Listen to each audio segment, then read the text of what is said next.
This podcast is brought to you by the Albany Public Library main branch and the generosity of listeners like you. What is a podcast? God, Daddy, these people talk as much as you do.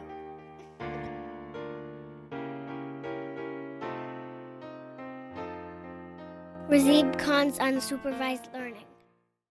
Thanks for listening to the ungated version of the Unsupervised Learning podcast. If you want to read some essays on some of these topics, please check out razib.substack.com. Again, that's razib.substack.com. Thank you. Hey everybody, I'm here today with my friend Samo Burja of Bismarck Analysis. For longtime listeners to this podcast, he needs no further introduction, to be honest. We've had multiple conversations about topics related to history, policy, the future, all sorts of things. And if you guys haven't checked out Bismarck Analysis, definitely check it out. Check out the earlier podcasts. I'll put them in the show notes. And today we're here to kind of do a little bit of a catch up. First time I talked to Samo for unsupervised learning was I think it was still technically in 2020, in the fall of 2020.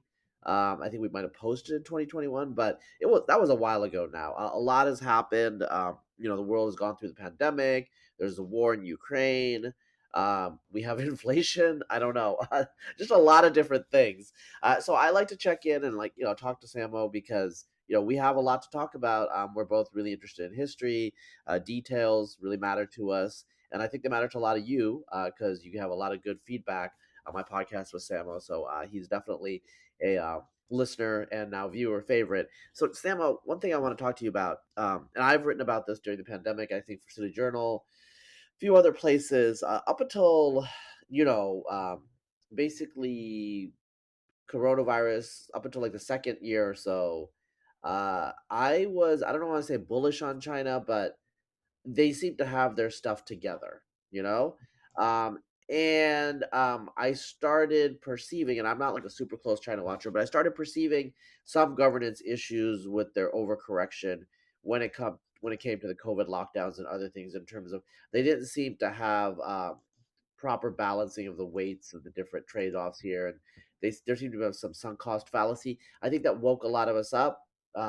We all know about the demographic issues that China has. Okay, like that's known. I think was it Gordon Chang? He's been saying China's going to be collapsing since about 1998. He says it every year. Someday he might be right. I don't think China's going to be collapsing, and I think some of the China bearishness, that's probably an overreaction to the China bullishness that was probably a little out of control. But tell us what you're thinking and how you're perceiving going forward, because I think from our initial conversation, we did talk about Chinese history and the Chinese future. We were both anticipating a little bit, I don't know, a little bit more convergence, I think, than is happening in 2024. But that's my perception. Tell me what you think.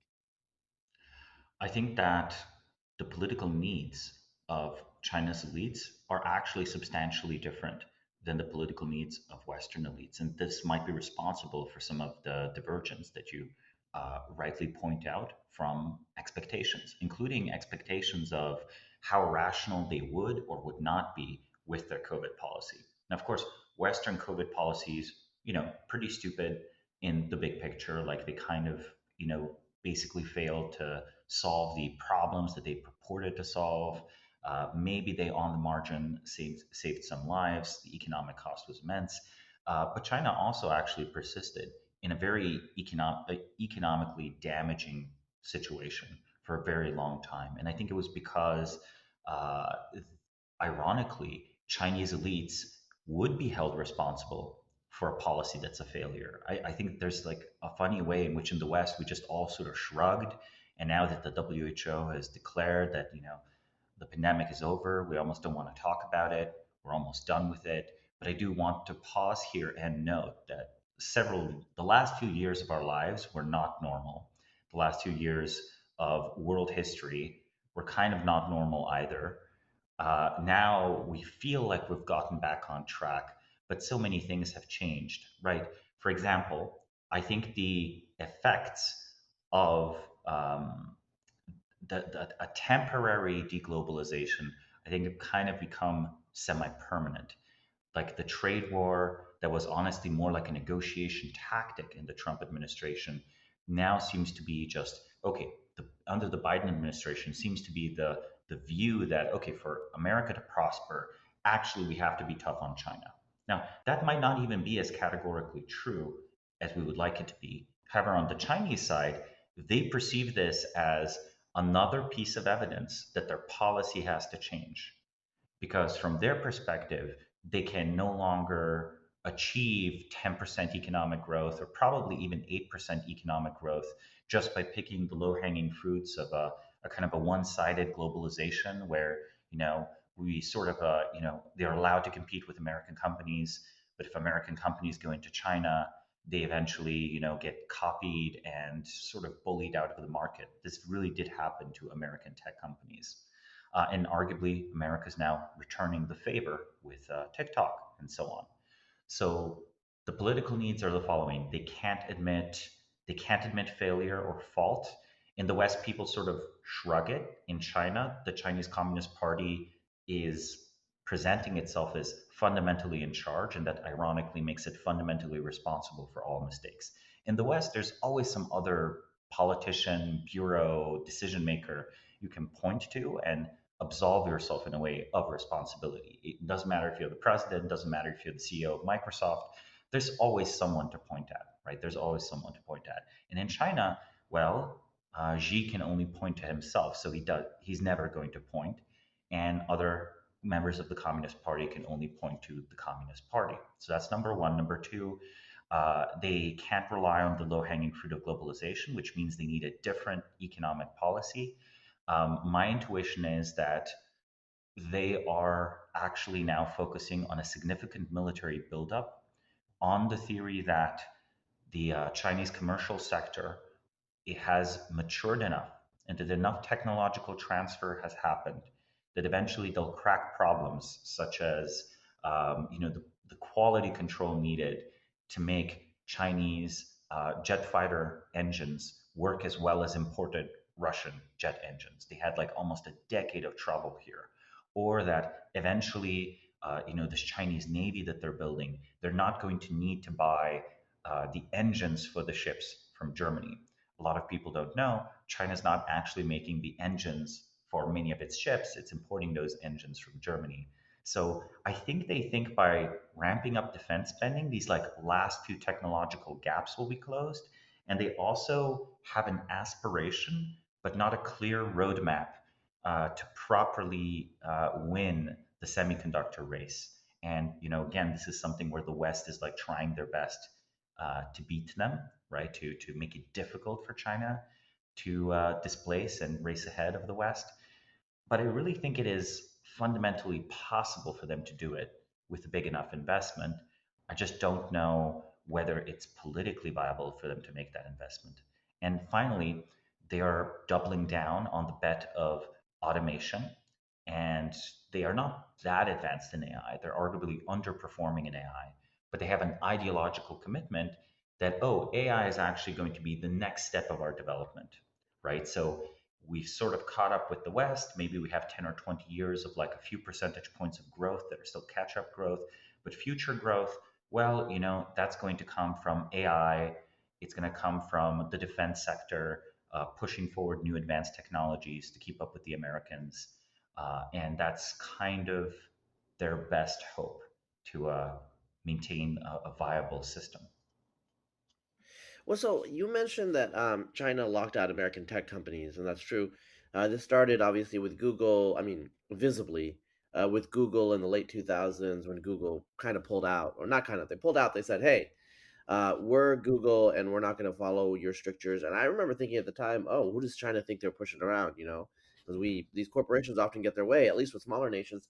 Well, China got its way. They have Baidu, they have TikTok, they have WeChat. They have all these things, but it's an internal ecosystem aside from TikTok, I guess.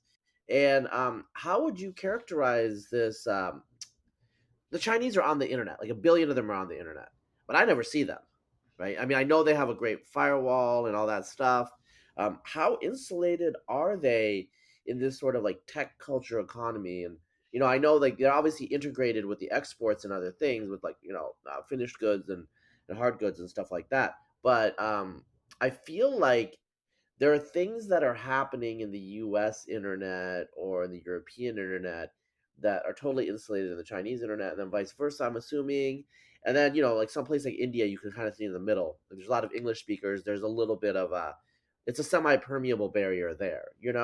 And so can you talk a little about that? Have you looked into that? Because I don't really know anything about it. I just know that they have a huge internet and we're just locked out of it.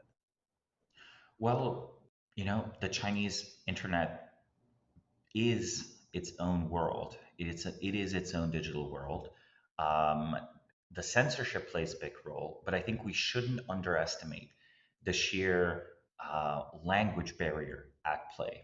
If you think about it, we actually encounter people, say, from the Latin American internet all the time online, but we only interact with a minority of accounts. There are accounts we've never heard of that are super popular in Spanish or Portuguese. So part of the invisibility is just the language barrier. And yes, sure, translation technology continues to get better. Arguably, it reached new milestones in this year. GPT-4 is often like a good first pass translator, much better than what Google Translate was.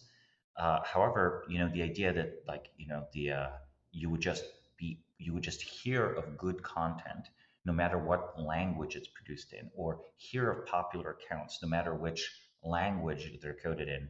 That's simply not true even of the non-Chinese internet. So I actually think this language barrier is a bigger effect than we think of. Like for example, like Razib, could you name who are the five like most influential voices on the internet from Japan, most influential in Japan? Of course you couldn't. Like I couldn't, right? So I think a lot of the mystery is just that. It's just language. So I put it like 80% language, 10% actual censorship and barriers to access to Western sites that we might take for granted that you can use. And another 10% is just natural lock-in of a different technological and messaging ecosystem. When you travel internationally, you realize something as basic as which is the preferred signaling app changes massively, and people really have a network lock-in effect where if everyone's using WeChat, but you don't have WeChat installed, and you're rather like using Signal, Telegram, whatever, that's like a very different media ecosystem. Yeah, so I mean that's the point. That's a good point. So let's get back to the ecosystem here. I'm fascinated by the idea that Chimerica is ending because that was it's kind of like the reigning neoliberal expectation of this integration, American consumers, Chinese exporters, and then eventually the Chinese will become consumers too. And they kind of are, from what I've heard. Although they're consuming a lot of things like, their property bubble. I don't know how productive that is, but let's set that aside. So they have this huge economy. They have a glamoration now. They can produce things that they can produce things on some scales that we cannot because we're Shenzhen only. is a better Silicon Valley than our Silicon Valley is, because people forget Silicon Valley used to be about making hardware, right? That's where it got the name. Yeah, yeah. So we can't match that. They're still going to be exporting. They're still going to be doing things. But as their economy, as their growth slows down, their work labor force is going to start to shrink. They're going to start to. I mean, they're probably going to start to look more like. I don't know if it's going to be as bad as Japan during the lost decade in the '90s, but they're probably going to start more like Japan or South Korea now. Like more, although they're not like super wealthy yet, and on average. So I guess actually, let me ask this question.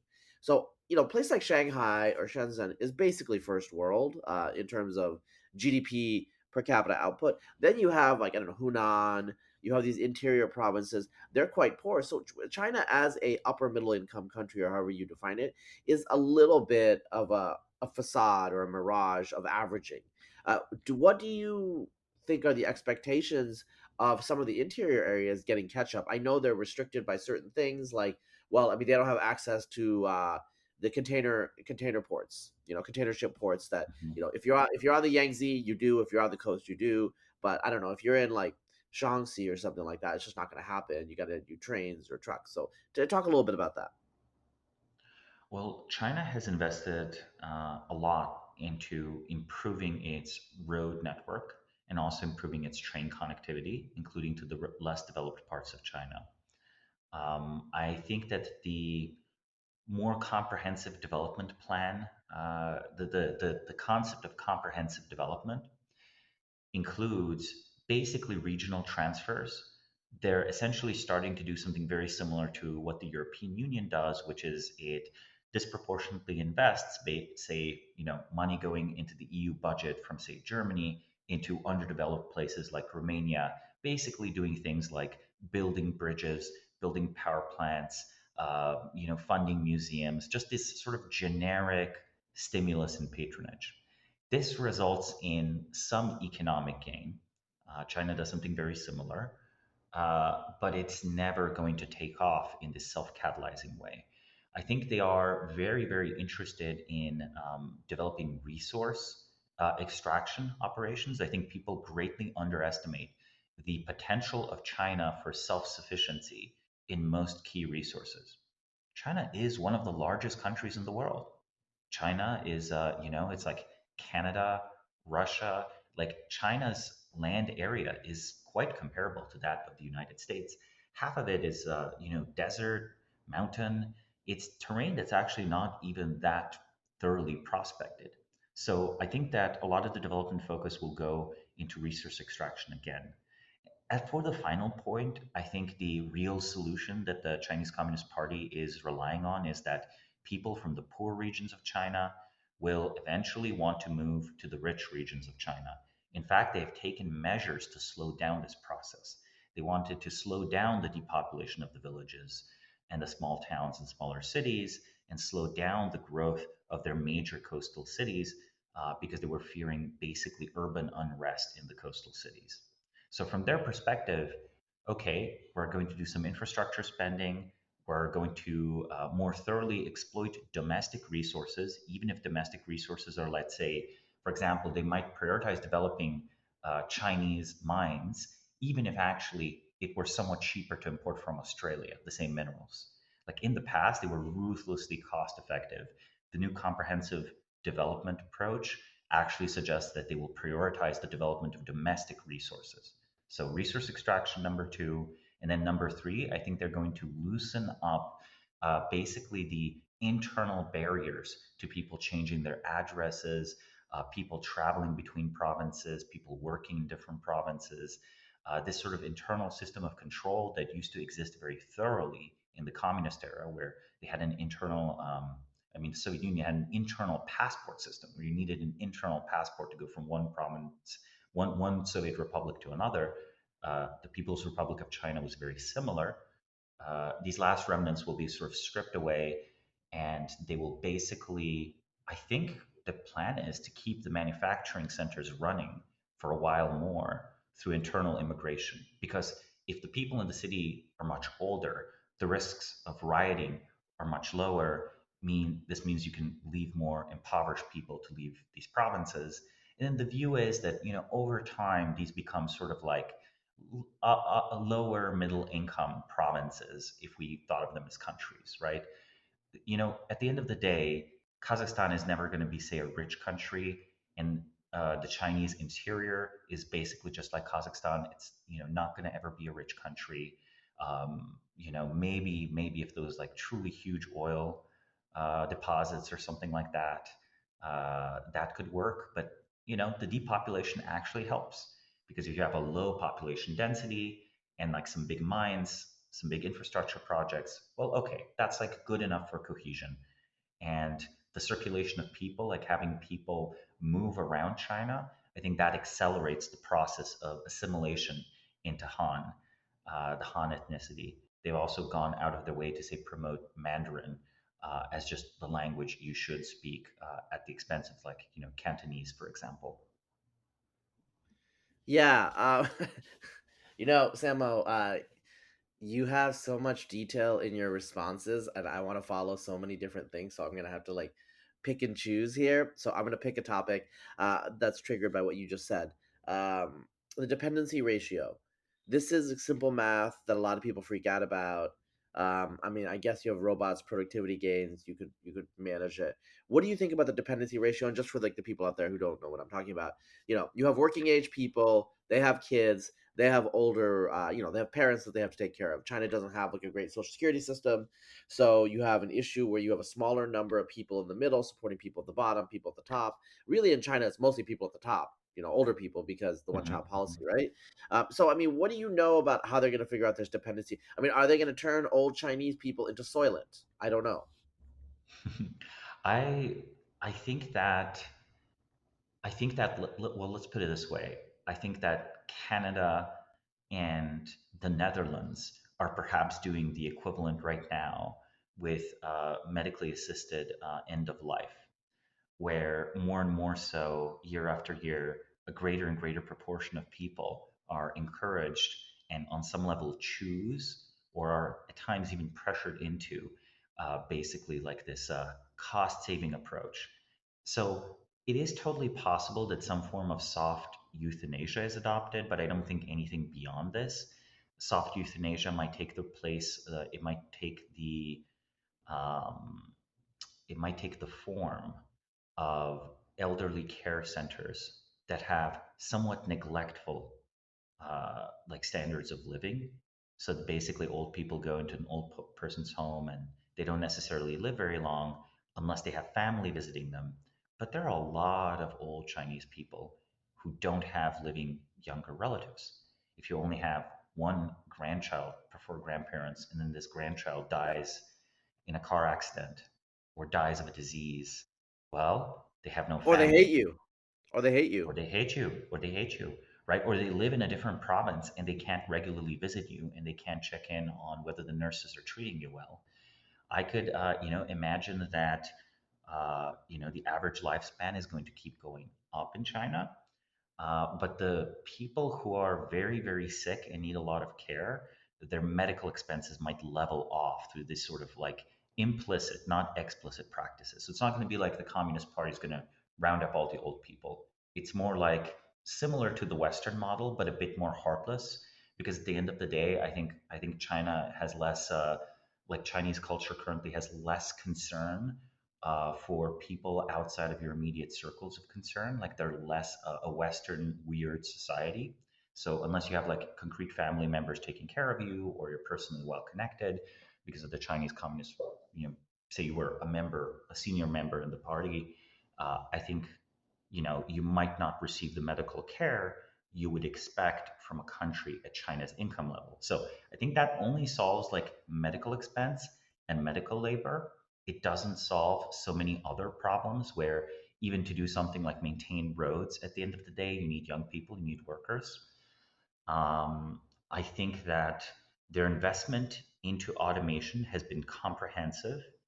They are investing a lot into industrial robotics.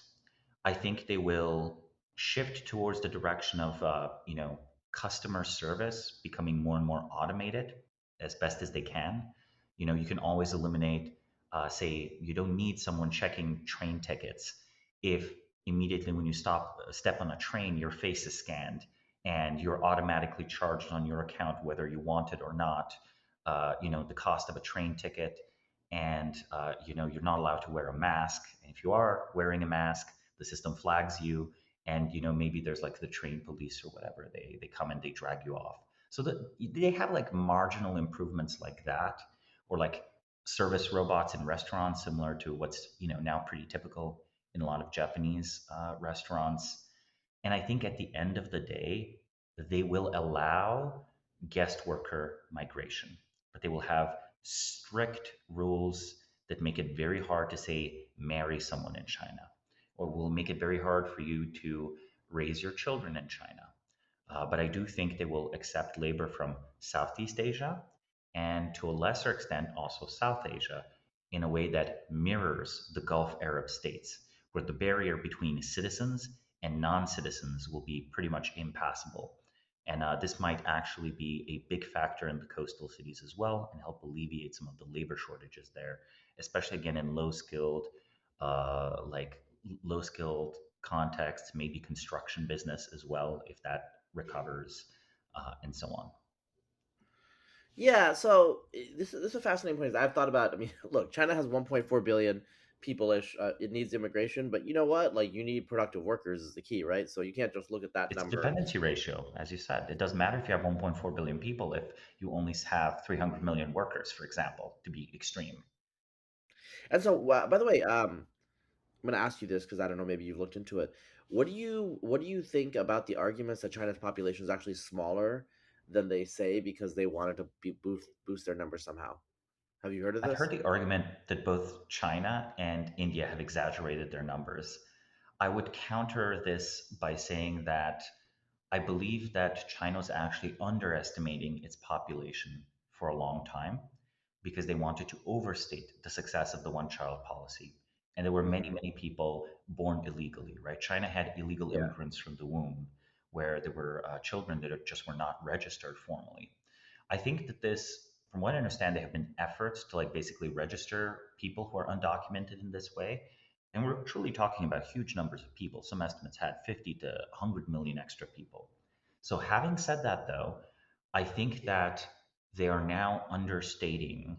They're now understating the population decrease. I do think that their population is about where they say it is, but every single year the discrepancy is increasing. I think they're not checking very thoroughly, when exactly people are dying, and I think the amount of basically very light welfare fraud is probably slowly increasing.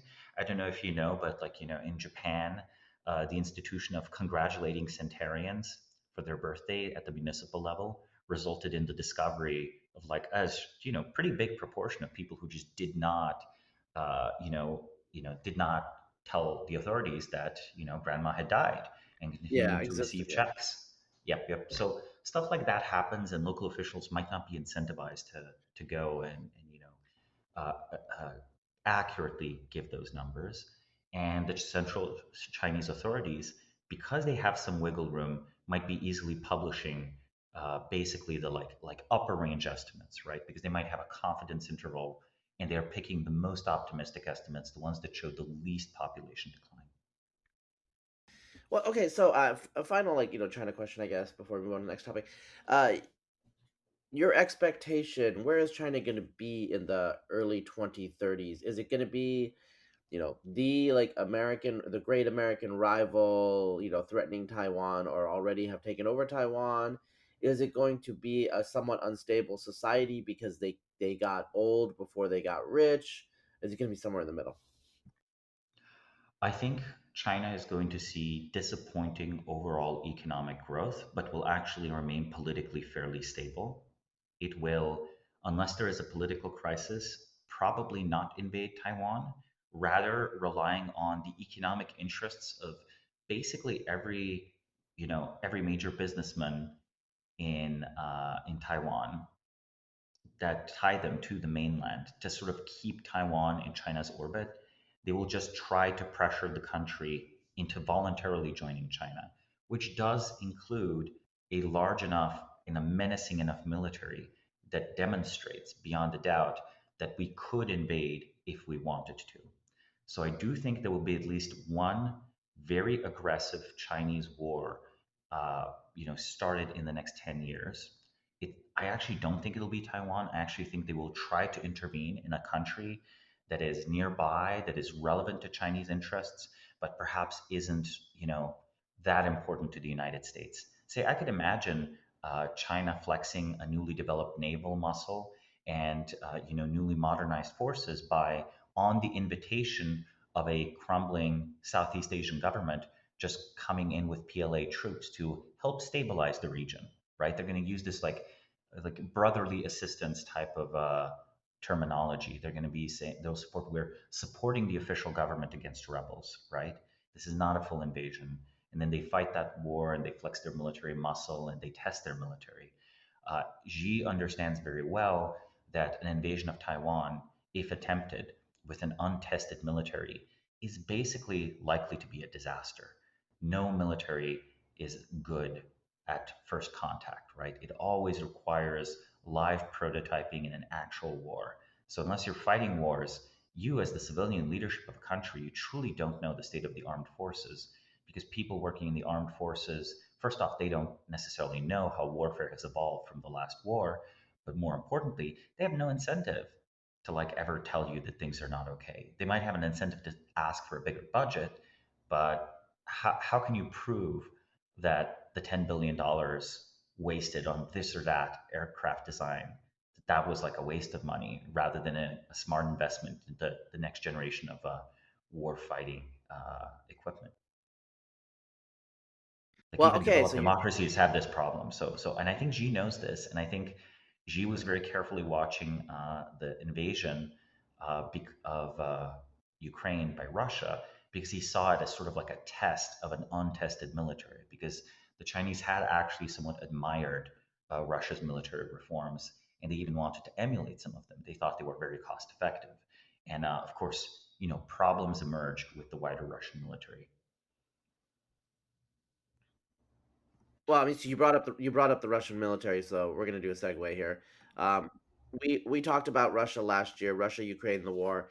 You know, people might be listening to this in the future, so whatever. Just a quick refresh. We're talking about the war that started in February of 2022, and transformed the world economy, and the biggest ground war in A Europe. little over a year, yeah. It's interminable. It's interminable. Okay, so we had some discussions about it back then. Um, uh, I, I mean, I mean, this is like, is this just going to be happening for like the next like 10 years? I mean, probably not. But like, tell me what you think. I mean, I need to know because I know you keep track of this stuff. Right, right, right, right. I think the Russian Ukrainian conflict might become the Israeli Palestinian conflict of our era.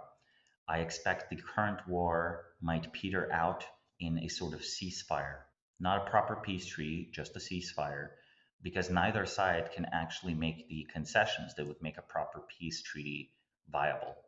I will remind listeners that in September of 2022, so a few months ago, Russia officially annexed Donetsk, Kherson, Luhansk, and Zaporizhia. These are provinces of Ukraine that Russia does not even control fully de facto. But de jure, from the Russian perspective, these are now as much part of Russia as Crimea is. Again, de jure, from the Western perspective, even Crimea isn't part of Russia, it's part of Ukraine. But de facto, after 2014, everyone basically let Russia keep Crimea. There were a few problems with it, but like everyone was comfortable with Crimea remaining a part of Russia. I suspect Russia will consider this war enough of a win if they slowly de escalate it, if they slowly exhaust Ukraine without themselves being exhausted, exhaust the manpower reserves of Ukraine, basically, match, but not really exceed or, crush the Ukrainian military. As long as they get to keep some of these provinces and they have further claims that, oh, this is actually Russian territory and you guys are actually occupying parts of Russian territory. As long as that political pretense is there, they will think of it as a victory. I would call it a, almost Pyrrhic victory. I think that a land bridge to Crimea, if they can keep it militarily, is still quite valuable to them.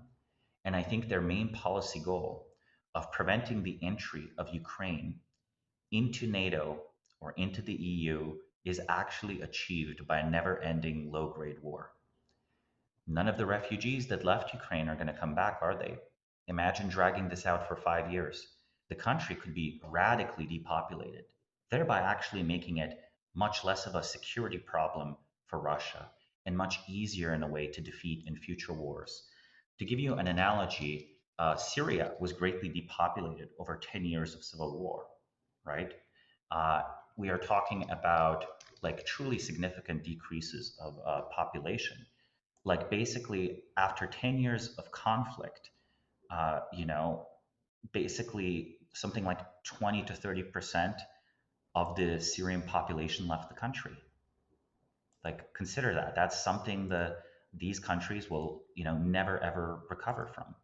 And Ukraine, Yeah. currently there are 5 to 7 million Ukrainians outside of Ukraine, mostly women and children. Let's imagine this war lasts in a low intensity way for another 4 or 5 years. Okay, well, those people are probably not coming back, are they? Yeah, yeah. I mean, why would they? To be candid, I mean, The the economy's EU's. not good.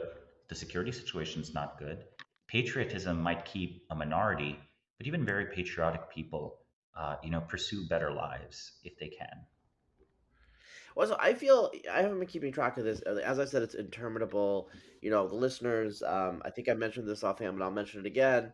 My main issue with this particular war is, Hmm. it's affecting the economy of the United States and the startup fundraising environment. I mean, all due respect to the Ukrainians, I mean, they're obviously going through a lot, and a lot of Russian soldiers are dying too. I mean, death is horrible. Yes. But it seems like a zombie war to me in a way where it doesn't die, but it's not really alive. Putin's obviously not going to. I don't know. Maybe you disagree. It doesn't seem like he's going to achieve the strategic objectives that he wanted to initially, and the Ukrainians are probably not going to be able to have total integrity of Ukraine as it's seen on the UN maps. I would agree. I think Putin has not achieved his main initial objectives and has, in a very political way, downgraded his objectives to something that he can achieve and then claim a nominal victory. So again, the goal of a Russian aligned Ukraine and a Russian aligned Ukrainian puppet government was not achieved. However, territorial claims were expanded. Russia did gain territory. Ukraine might still retake it, but as of this moment, they in fact hold the territory and they have officially annexed it into Russia. So, if the war is frozen where it is today, it's like a marginal, very costly Russian victory. And we can easily imagine, everyone keeps talking about big offensives by the Russians and by the Ukrainians, that they're coming any day now, that they're going to be a few months away. These offensives keep these offensives keep not happening. And I think the Russians are just going to be digging in and fighting a defensive war in the part of Ukraine that they already control. And Ukraine's going to have a really tough time dislodging the Russians from the parts that they control. And even with good Western equipment and training, this is going to become harder and harder for Ukraine over time, not easier and easier. I think Russia might have some supply issues, but the supply issues are, they're not proportionately worse or better than what Ukraine is facing. And the West, while it makes a lot of noises, I don't think the West will actually increase aid even further. I think it's optimistic to think that the West will even maintain current levels of aid. The United States might, but like countries like Britain or lukewarm countries like Germany, the European countries have actually really exhausted their capacity to fight these sorts of wars. Like Poland might send ununiformed Polish soldiers to fight there, for example.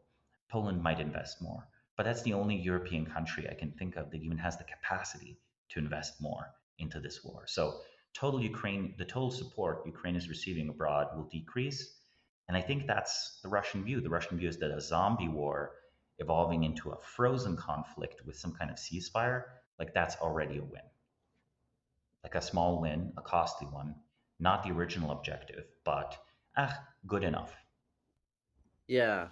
Well, okay. So I got to ask you about something. One thing that I've noticed is, I there are Ukrainians here in the states now, obviously, for Of various course. reasons. Some of them were here earlier. Some of them came more recently. Uh, so I have a friend, I wouldn't say a close friend, but a good friend. Okay, more than an acquaintance. And she moved here to the states like 5 years ago, and she really hates Russians. Like in a really venomous, naked way that, you said Palestinians and Israelis, Yeah, sometimes you yeah. hear them talking about each other, and dehumanization, that's like a polite way to say how they talk about each other. That's how she talks about Russians. But um I think her mother is like mother's parents, no, her father's parents are from Russia, and Hmm. she grew up in a Russian, like her mother's side are like native Ukrainians, and so far as like I think they died. Like she told me, like a lot of them died in the Holodomor, right, in the 1930s. So they're from Ukraine, but she grew up Russian speaking, not Ukrainian speaking. It was just really strange because she doesn't like, she talks about Russians. Oh, they're actually Tatars and all these weird. These are people that are very close in a lot of ways, that were close, and even a lot of the rabid nationalistic Ukrainians grew up speaking Russian, not Ukrainian. So, like, what's going on here? Like, my impression, just from not knowing too much about it, is what Russia's done over the last decade or so has really driven away a lot of people that were much more just like sanguine about interference. I don't know. I think that what we are seeing is a revival of Ukrainian national identity that is self consciously the opposite of Russia, where it previously was the perspective that we are basically like, brotherly and sisterly nations, right? Belarusian, Ukrainian, Russian, we're sort of from the same family. Now the view is that, Ukraine has always struggled against Russia, right? This is the primordial enemy. Importantly, changes to cultural policy in Ukraine since 2014, so that is the annexation of Crimea, have to be taken into account, where the proportion of Russian language on Ukrainian television has been intentionally reduced, and you have to receive a special permit to print new Russian language books in Ukraine. Its use in school has been also severely limited. So, what we are seeing right now is a language shift driven by a need to signal political loyalty. So, I suspect we will actually see a revival of the Ukrainian language in the remainder of Ukraine. However, everyone still speaks or can speak Russian. So, if you find yourself in a Russian occupied part of Ukraine, I think a little bit of a dark truth about human nature is that our self concept shifts around very quickly. You know, Austrians on the eve of the Anschluss are proudly Austrian. The day after, they're proudly German. They were always German. 1946, oh, actually, we were the first victims of Nazi aggression, right? And this might be like the same person, the same family. The self identity of people, at least half of the population, let's say, does change through the course of their life, depending on what is most socially acceptable in their immediate social environment. So all of these cultural policies that are shifting Ukrainian practice closer to an actual nation state rather than a bilingual society, which it was before, all of those will be at play in the Russian controlled provinces. I note, for example, that Crimea has seen basically no resistance to Russian occupation. And there is no anti Russian sentiment building up in Crimea. If anything, the opposite. I bet today, if you could actually get Crimeans' true opinion, I think something like 80% of them would say, oh, we're Russian and we've always been Russian. Something similar might happen, to the other occupied territories Hmm. in Ukraine. And actually, that might even be the strategy, right? The view might be, okay, we've lost Ukraine, but we can gain these provinces. And even if decades from now the Ukrainians have the strength to demand these areas back, we will even run a fair referendum. Like today, they're running fake referendums, but 20 years from now, with migration, with assimilatory policies, they run a genuine, fair referendum. Those referendums might come out, oh, we want to stay part of Russia. Or perhaps we want to be independent of a crumbling Russian Federation, but actually we don't want to go back into Ukraine. We actually are now the independent Republic of Crimea or something like that. Mm. Um, I'm not like I don't know if I believe in realpolitik or whatever. Nations are rationalizing, irrational entities, but it's like it all seems kind of a waste. Like very zero sum behavior. I mean, am I wrong? I mean, Oh, it's it's like immensely I don't. destructive. It's Yeah. immensely destructive. This is a complete national disaster for Ukraine. And for Russia, that the war happened at all is a huge policy failure, right? The fact that uh, Russia needed to resort to this already showed like 10 or 20 years of a complete failure to secure your immediate what they call near abroad. So even if you look at it from a realpolitik perspective, these weren't like brilliant games. This was mediocre execution. Uh, I think that technologically speaking, and in terms of human capital, that region of the world has immense potential. A lot of very talented, highly educated people come from those regions. there is still something of a high tech legacy from the Soviet era. Everything from building lasers to building components for nuclear reactors and so on. This is stuff that with capital investment could have easily been developed into new and interesting directions. Um, I think that the prospects for the world from this war, I think it just sort of made the European Russian split perhaps more permanent, where in the past you could imagine a Russia that was more integrated into the European system. People forget that in the 1990s there was even talk of perhaps Russia one day joining the European Union, even NATO, right? That was floated a few times. I think that will not happen. And I actually think that in a way, this war has strengthened China. And it has, in a strange way, also strengthened the United States because most of the economic damage was suffered by Western European economies that are slowly slipping out of competitiveness with America. I think year after year, the US has had better growth. So anytime there's a shock, Europeans tend to perceive it as a temporary setback, but actually it's a permanent setback. Every single thing, like the COVID pandemic, the Russian invasion and the resultant energy crisis, or even something as long ago as the 2008 financial crisis, these are things where the US recovers and bounces back, but Europe doesn't. Over another 10 or 20 years, Western Europe might, because of it, the extreme aging of the population and the failure to pursue, basically new technologies and commercialization, I think they might just actually be considered the formerly developed world. And this war, I think, might be one of the nails in the coffin of Europe as a relevant center of human progress or history, actually, right?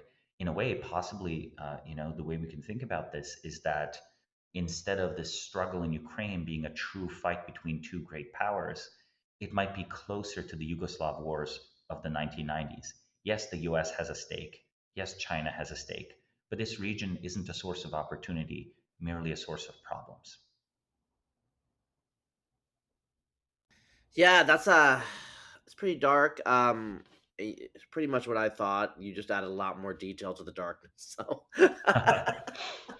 I was hoping that I was hoping like maybe There'll because be an optimistic upside. yeah, Yeah. maybe I was like I just stopped paying attention because just I want to move on to the ancient history, the prehistory stuff, but I just want to say for the listener, I like to dig deep into things, but in America we've kind of gone crazy with anti-Russian stuff, and like I'm not comfortable with that. I'm not a big fan of Putin's invasion, but people are renaming Russian things, and like I don't like that sort of The erasure. restaurant named Pushkin here in San Francisco, where I used to go to lunch, and they've now renamed it, and it's a Ukrainian restaurant.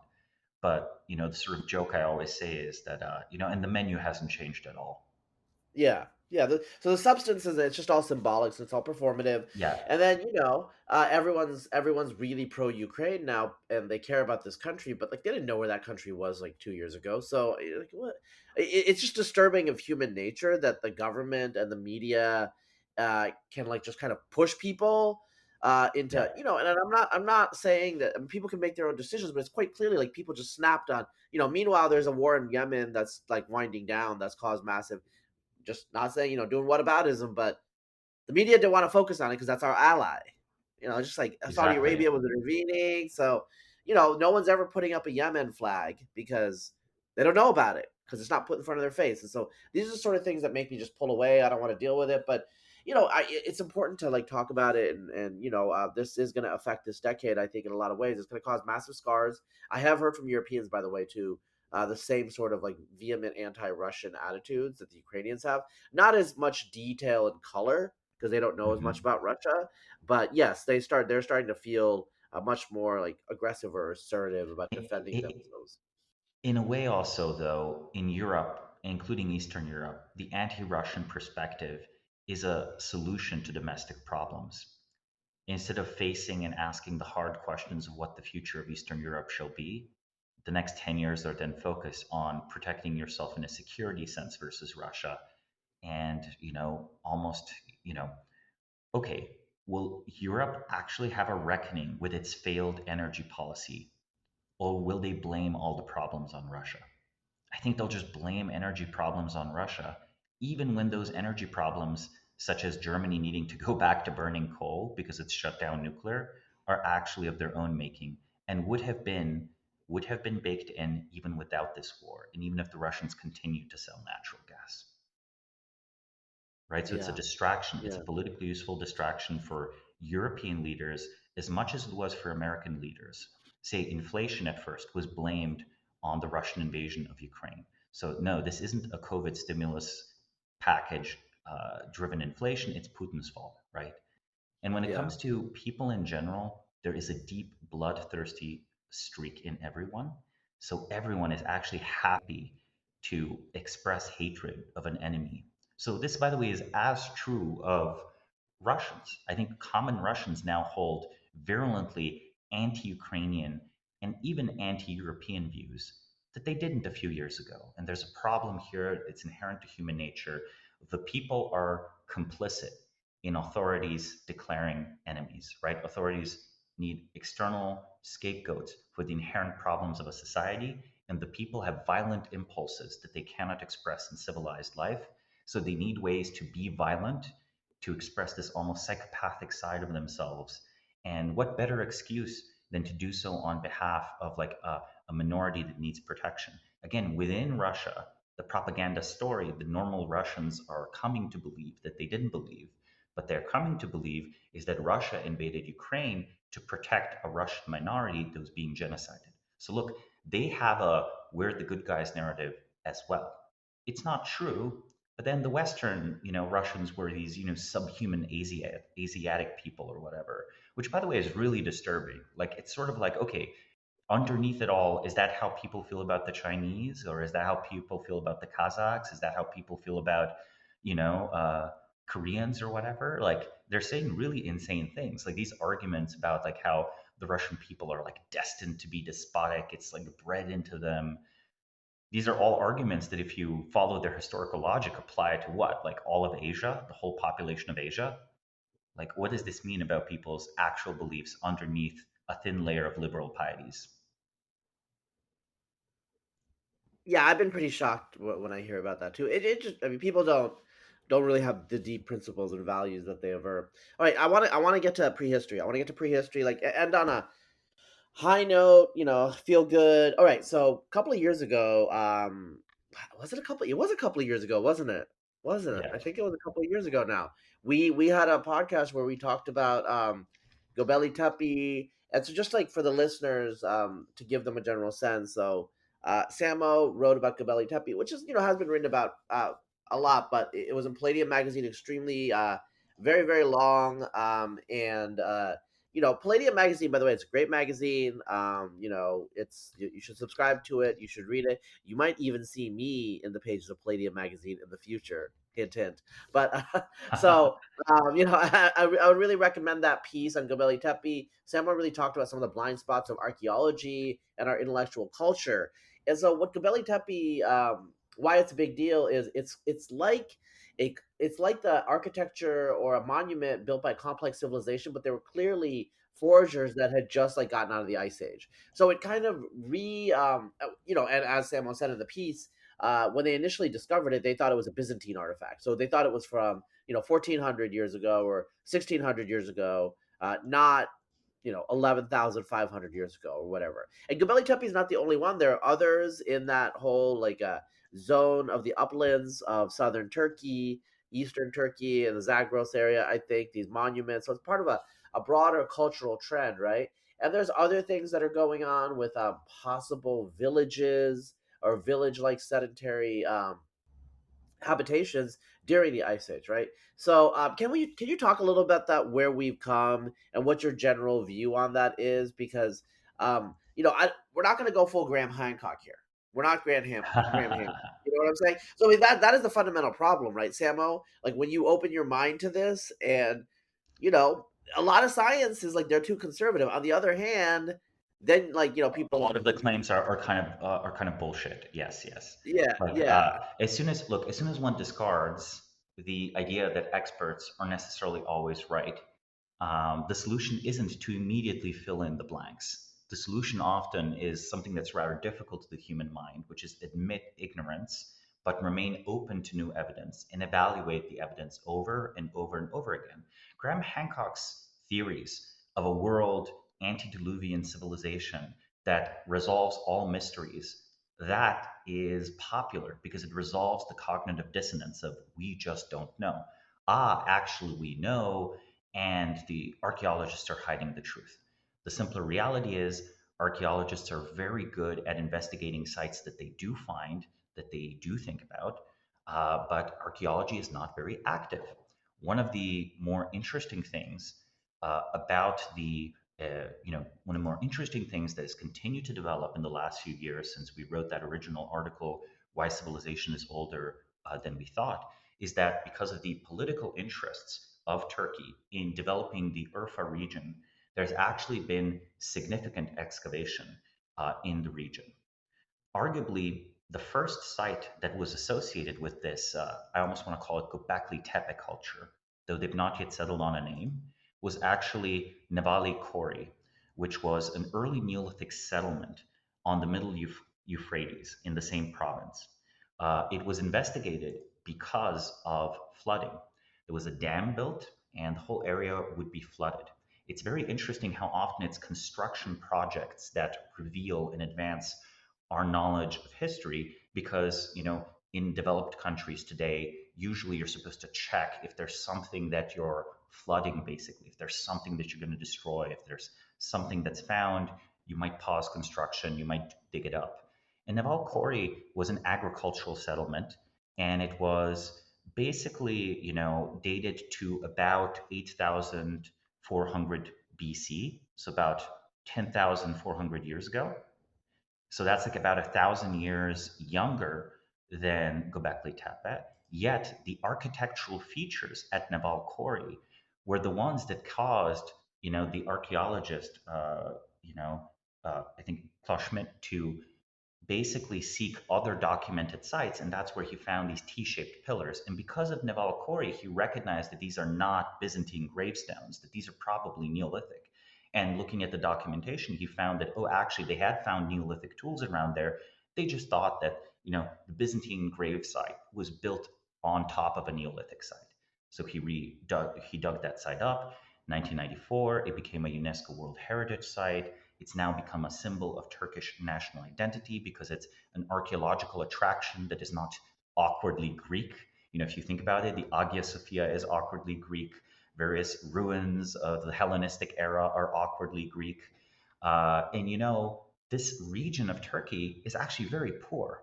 When you go there, it feels much more like Syria, even today. In fact, a lot of the population is Syrian. We mentioned earlier in the show that a lot of Syrians left Syria. They didn't just go to Europe. Turkey, actually, of all the countries, let's call it peripheral to Europe, it has the most Syrian refugees living there. The population of the Urfa region was actually, significantly Kurdish. It also had, native Arabs already living there. So this sort of investment into the province of Urfa, this sort of tourism that was brought to the region, this was considered a way to tie it into its national identity. This is a very peripheral province, right? In the early 20th century, people were not sure whether Urfa would even stay part of Turkey. And now look, this national symbol, these ancient ruins, the oldest in the world, older than the pyramids, we found them here. So the already fairly, well developed archaeological community of Turkey has now received funding to investigate other sites. These sites include Hamzan Tepe, Hardovatsan Tepe, Sefer Tepe, Tasli Tepe. A lot of these sites have been discovered with similar stone stelae, similar T-shaped pillars to the ones at Göbekli Tepe. The key change in the archaeological literature that has happened since the article was written is that now everyone acknowledges that Göbekli Tepe was not a one-off site, but rather part of a wider culture that built several such monuments. You probably noticed a common theme, Tepe, right? Tepe was in every one of Yeah. those names. Tepe just means hill. We're finding these on top of hills. So, okay, perhaps actually this culture built Göbekli Tepes or smaller Göbekli Tepe sites, these kinds of temples, on every hill they considered sacred. Much as in Central Europe, you find a church dedicated to the Virgin Mary on every hill. Whenever a local peasant had a dream that the Virgin Mary wanted wanted a church on top of that hill, people would start raising money. It was a whole community effort. Actually, maybe the people of this culture, of this Neolithic culture, maybe they were very similar.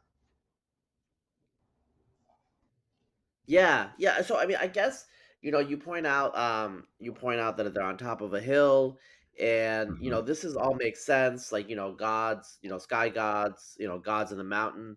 These are common motifs that crop up throughout history. So this is, I guess, telling us, all right, these like late Paleolithic, Mesolithic, Epipaleolithic people are not that different from us. Okay, so there was a culture. By the way, to say a little bit more, an Yeah. important thing is that the Göbekli Tepe site, and this was completely predictable at the time, is not the oldest one.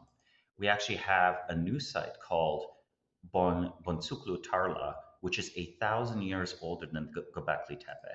Admittedly, less impressive, less developed, but again, architecture, construction at a fairly large scale. Yeah, Wait. If it's 1,000 years older than Göbekli Tepe, that's in the Ice Age, then, right? Because Göbekli Tepe is like exactly, 500. Okay, exactly, yeah. So exactly. just for the listener, the Ice Age ends 11,700 years ago. Göbekli Tepe shows up right then.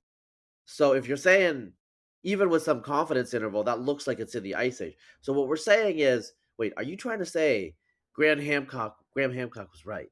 No, no, no. No, no, no, Razib, stop teasing me. What I'm saying is, Neolithic cultures developed a high degree of sophistication, including building permanent settlements, temples, and yes, probably practicing agriculture during, not after the last ice age. This was an argument I was already making in the Palladium article of Why Civilization is Older Than We Thought a few years ago. But now, actually, we had the first confirmation. And sort of this confirmation of a structure that's 1,000 years older. Well, that's very well timed. I don't know. Have you seen my bet with Scott Alexander? Yeah, you can refresh me. I remember this bet. Yeah. Well, what is the bet here?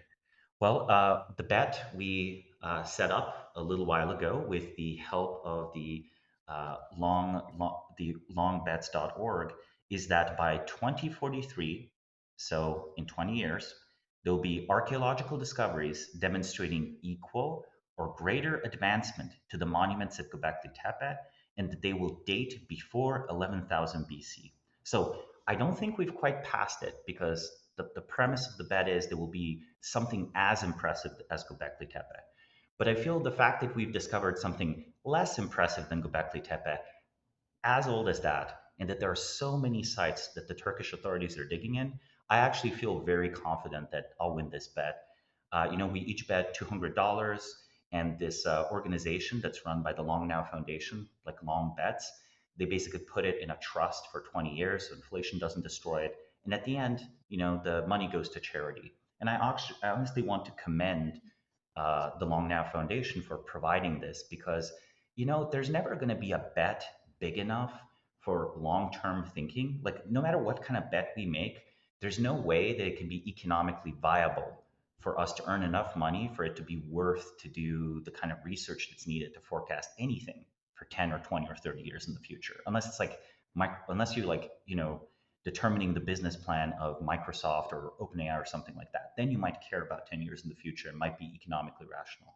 But what we can do is keep this track record of the future, and we can have a gentleman's sort of revealed preference. If Scott had not taken the bet, I think I would have questioned the honesty of these sort of critical arguments that he wrote in a recent post, where he basically produced three arguments, of which I think one is pretty good, for why we shouldn't expect Ice Age civilization. And I think he's just wrong. I think Graham Hancock is also wrong. We will not see a global ocean-faring Ice Age civilization using advanced technology. What I think we will see is that there were many Neolithic cultures that, you know, developed agriculture, started building temple settlements, and then they failed.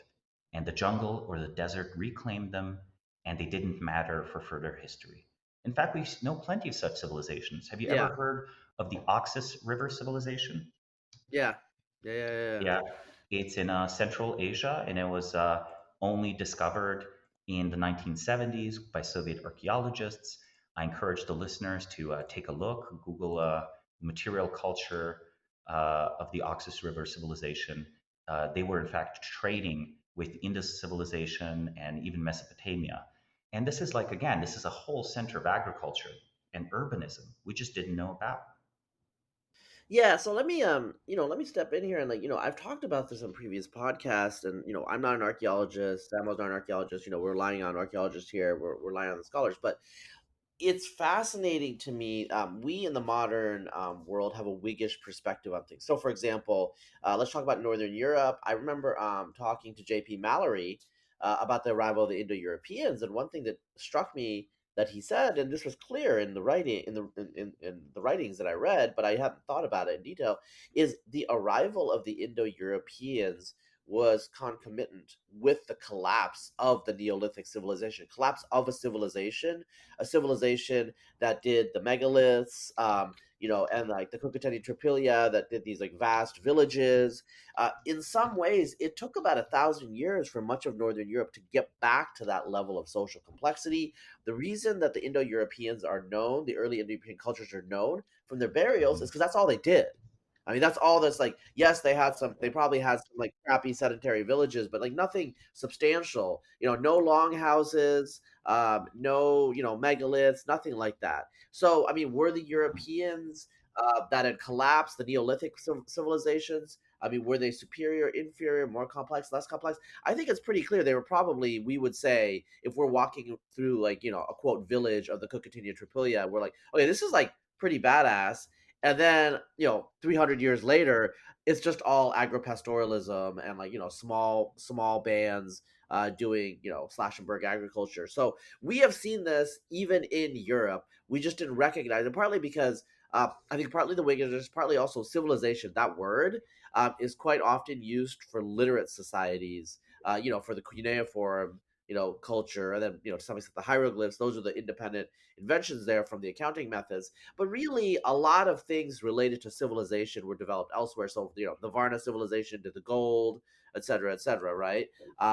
Anyway, so I think like in that vein, it's actually not shocking. We should expect it. And 11,700 years, it's just a number. It's just a number, baby. Like there's no reason that like Neolithic societies should magically have emerged right after that period, just a couple of hundred years later. One thing that I'm thinking as you're talking is, they show up in the Middle East pretty early. They actually show up in other places also pretty early, right after the Ice Age. To me, this suggests there were pre-existent cultural adaptations that maybe may have been left over from these earlier attempts that you're talking about. It didn't all come like, from the mind of Zeus. I think we have a much longer evolution of complex society, which, by the way, includes proto writing. Are you familiar with the Indus script, also Yeah, known yeah, as the the seals. Harappan script? Exactly. These are clearly symbols. I think, honestly, the most straightforward explanation is that they are writing, but because they have not been deciphered, people question whether they are a full blown writing system or merely some sort of like symbolic marking. I don't think anyone claims they're decorative marking anymore, which, by the way, is claimed for a lot of things that look like writing that are 20,000 years old or 17,000 years old. I think part of our problem here is that for most of human history, writing materials are expensive. And the number of literate people, even in advanced civilizations that are well documented, it's not that great, right? It's like a priestly class, maybe a small merchant class. And in fact, we know more of the writing of civilizations where the priestly class writes because they put it into temples than we do of civilizations like, say, the Phoenicians, right? Where the writing is done for basically accounting purposes. And then you don't chisel it into stone, you just write it on something economical. And whatever that is, it usually rots away. It actually is, there's no way, even in principle, we could ever recover a 50,000-year-old papyrus. Even if there was a weird civilization in Egypt that had written on papyri, like back then, right? A precursor civilization. So In fact, writing gets destroyed, and unless writing is deciphered, you can always argue that it's not really writing. And I think that that's sort of our problem here. I think we have probably had writing for much longer than we currently think. It's just that writing systems do depend on some social stability. And when social stability, this thin layer of the elite, be it a merchant class, an administrative class, a priest class, when they are killed, that writing system is gone. When they are overthrown from power, even if they're not actually killed, if they're just no longer performing a legal function, extracting taxation, or traveling around and needing to keep, ledgers of trade transactions, then actually that system of writing is gone. It's undecipherable, and 1,000 years later, if someone finds stuff with this system of writing, it's just junk. There's no reason to preserve it unless you have a special sentimental attachment to it. So the result of this is that I think writing is discovered, rediscovered many, many times over. And when it comes to recorded history, we have a clear example of this. In the aftermath of the Bronze Age collapse, Greece completely lost the written word, Yeah. completely, right? Linear A, linear B, no one knew how to read that anymore. And when the Greeks redeveloped writing, they actually had to crib it, be inspired by the Phoenicians, right? Took the Phoenician alphabet. That was a 400-year period of illiteracy. Could it have been 1,000 or 2,000 had the Phoenicians not been around, had the area not economically recovered and repopulated? Of course, right? Of course it could have. And in fact, I think if we assume the Harappan civilization, the Harappan script was writing, then in fact that region did have a millennia of no more writing afterwards, And that's a pretty big deal. I think we should be open to the possibility that, in the deserts of Saudi Arabia, once they become more friendly to archaeology as the ideology changes, or maybe, the deserts near Egypt that used to be much greener, or in the, shallow coasts of the Mediterranean, or even the Persian Gulf, we will one day discover writing on stone that is many, many thousands of years older. Well, decorative inscriptions is what we'll say. Oh, We'll we'll call. call it decorative inscriptions until it becomes undeniable, which hopefully will have enough finds to continue inching forward our understanding of our prehistory. Because look, when I was talking about the displacement of elite classes, like we know from the genetics data that you've written about for many, many years, the population replacement was actually common in the Neolithic, and it was often violent. So we might find the pottery of these cultures, but the rarer artifacts, that's not something we find. And even Yeah. permanent settlements, right? One of the things that people miss is that, okay, if you burn down a town, it might be overgrown by forest. You might just never actually discover it unless you're building something on that hill, right? And on the other Yeah. hand, if a city remains populated, a city is an organism. A city will reuse everything it has. That's one of the reasons why I recommend to my Western friends to go visit Istanbul. And then you realize that Istanbul is just like layer upon layer of civilization cannibalizing and remetabolizing the building materials of the past to build the present, right? It continuously reuses things. Everyone knows that the Hagia Sophia, which today is a mosque, used to be a church. But what people don't know is that church was built out of marble that was scavenged from Hellenistic Greek pagan temples from all over the Eastern Mediterranean. That was not freshly quarried marble, okay? That was marble taken from other temples that we now do not see. That's how the Hagia Sophia was Yeah. built. Yeah. We stand on the shoulders of dead, forgotten pagans. Is like it's kind of We, an we epitaph. reuse the brick of the forum to build a church, and then we reuse the brick of the church to build a diversity museum or something like that. All right, so let's end it. I mean, we've been talking about the past, and I think I think it's going to be exciting. This is going to be exciting. So you've been doing Bismarck analysis. The Bismarck brief is actually, I think it's on Substack, right? You're still on Yes, it Substack. is. It is hosted on Substack. It is Okay, yeah, available yeah, at yeah, yeah, yeah. brief.bismarckanalysis.com. Yeah, you've been doing that for a while, and you have your consultancy. I mean, this is like 3 years into this decade. What are you excited about? This last question. What are you excited about right now? Well, since we will try to end on a positive note, First off, I am genuinely excited about archaeological progress and the advances in technology in that space. I think many questions of human nature will become much more illuminated because of those advances. More practically, though, I am continually excited by the progress in photovoltaics. I actually am quite convinced that this might be a significant energy revolution. Despite everything we've talked about in terms of progress for the last 150 years, the reality remains that we are a coal powered civilization. Our electricity basically comes from coal. Yes, hydro is important. Yes, we dabble in nuclear, but that's a revolution we decided not to pursue. For the first time, though, it might be the case that at first, natural gas plus solar, and then perhaps pumping water or some sort of other storage mechanism for energy might come to be cheaper than coal. And that will be a big change to the world. I think it'll be a great subsidy to the sunny regions of the world. Perhaps if desalination technology continues to improve and allows intermittently operating desalination plants, perhaps it'll be a great boon to desert regions of the world. I think that's very exciting. I think cheap energy is good. It makes the world richer, and this will be significantly greener energy than coal. So, I think it will help alleviate or at least slow down the escalating problems of CO2 emissions. I think overall, unfortunately, CO2 emissions will continue to rise just because new countries will develop over time and they will at first use coal. That is until the moment we hit the inflection point where solar plus a storage mechanism, and I don't know what it'll be. I disagree with Elon here. I don't think it'll be batteries. I think that when that inflection point is hit, when new countries develop, they will just actually use solar.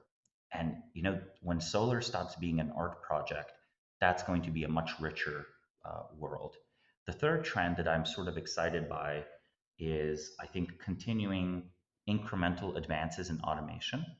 I actually do not think we are on the verge of wiping out the need for human labor. I think we are going to make human labor much more valuable. If you automate 99% of a production process and humans are still doing 1%, that 1% is much better paid than ever before. And in fact, maybe if the automation has made the production process much cheaper, we produce so much more that about the same number of people are employed.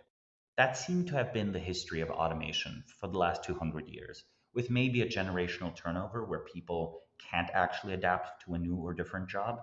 But still, I think you know, this way in which machines increase the demand for human labor, I think that trend will continue and will continue to make us richer for the foreseeable future.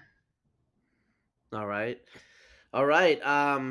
Okay. Well, on that, that's great. It's something to think about. It's positive. It's been great talking to you. It's always great talking to you. Everyone check out the Bismarck Brief. Samo, we'll see each other sometime soon. Keep track of what he's publishing in Palladium and elsewhere. And I hope you guys enjoy the conversation because I know I did. Right. Thank you, Samo. Thank you for having me on the show.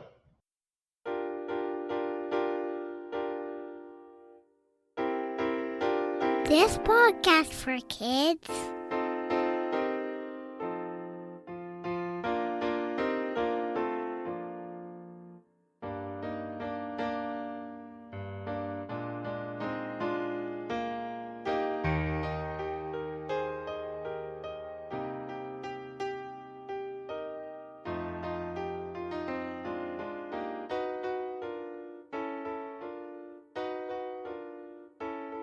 This